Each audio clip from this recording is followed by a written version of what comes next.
you know, Trump coming in, Faraz, in the United States, would it sort of, has that election victory really influenced the kind of mobilization that we are seeing, the kind of perhaps motivation that PTI has now got after Trump's victory? Of course, of course. If you tread like a month before, night before U.S. elections, there was an amendment that and a bill that was passed in National Assembly which extended the tenure of Pakistan's army chief. Now that coincided with the U.S. presidential election, and the way it was hurried, that raises questions of how establishment is also closely observing the change of power in the White House. Secondly, a lot of Pakistani politicians, the politicians who are in the governing party right now, the People's Party and PMLN, they have been biggest critic of Trump and the way his capital resurrection was all about.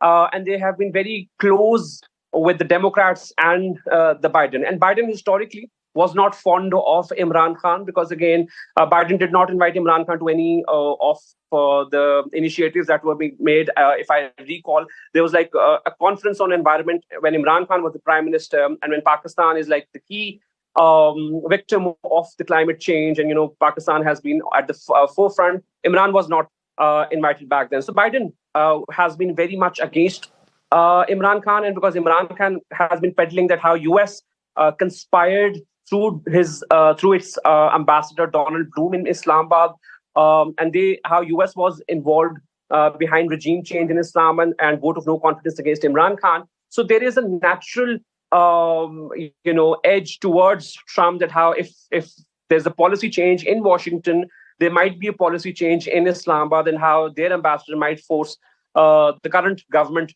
to change their ways with Imran Khan as well. So there are hopes amongst PTI circles that the change of hands in power in Washington or White House might have changes or might change Imran Khan's future in Pakistan. Despite Donald Trump being Donald Trump, despite Trump being his quintessential erratic self, there is still hope in Imran Khan and among PTI workers that there might be, some sort of help coming in from the United States. But Faraz, let me also understand from you, these kind of protests, of course, will help Imran Khan in mobilizing more and more support. He's also said that he's ready to negotiate with the military and the current regime, but they don't seem very, encouraged by this kind of a suggestion, and they don't seem very optimistic about it. How do you see then these protests moving forward?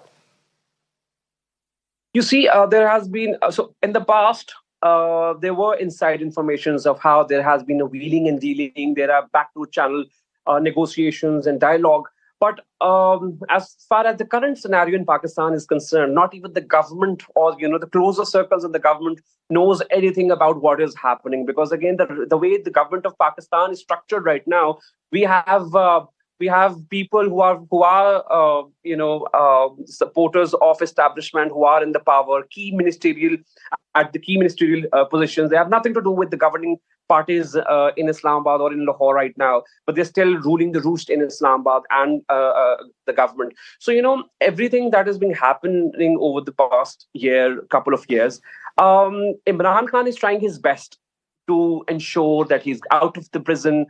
Somehow he wins the cases, and he's been winning the cases. But the point is, case after case, every time he is vindicated from one case, there's another case waiting for him. And there are about, he claims that there are about 100 of cases against him. Now, most of them are bogus because, again, anti-terrorism laws are being used against Imran and Imran's party. And of course, that is political engineering, because in the past, accountability laws, anti-terrorism laws are being used and have been used against political leaders, and they are politicized. Most of the cases are politicized. Most of the cases are bogus. And yes, we've seen this is not a new phenomena.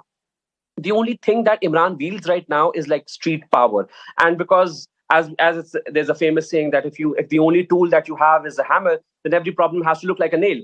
For the establishment, the only tool that they have right now is brute power.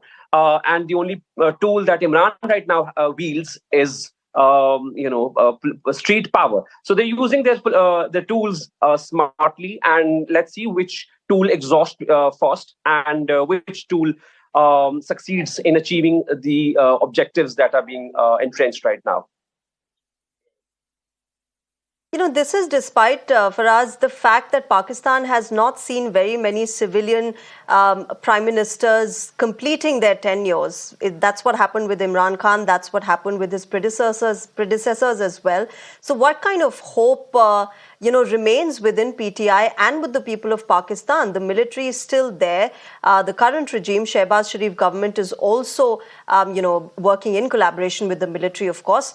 But what is that hope? What is that thing that keeps on sort of working for Imran Khan, that the military will sort of step away and give him the seat and give him the power? So, speaking honestly, Pakistan, in its 76 years of history, so the people of Pakistan has always loved establishment. Ever since there was a martial law. Ever since there was a martial law, it was always rejoiced, even by political actors in Islamabad and across the country. And most of the provinces have always been led by the remnants of martial law administrators. We've seen Bhutto, we've seen Zia, we've seen Ayub Khan, and like the brutest of all them. But something has changed over a couple of years. Before this, it was Nawaz Sharif and his party which realized that, establishment, we have to distance ourselves from the establishment. And after vote of no confidence in 2021, it was PTI's party which realized that, we should not be making establishment as, the father of the nation, as every party has been clouting in the past. So that has changed. People love their soldiers. People love the sacrifices that the forces have made, and they're still making sacrifices, and we all acknowledge that. But people have realized that, establishment cannot be power brokers anymore, which is why there has been a lot of street mobilization. Can you imagine?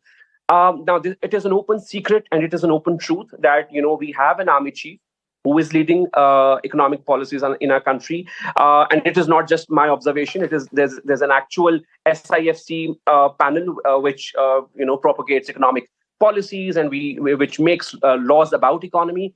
It is an open reality in Pakistan, and even political leaders are rejoicing how army chief success is linked to Pakistan's success.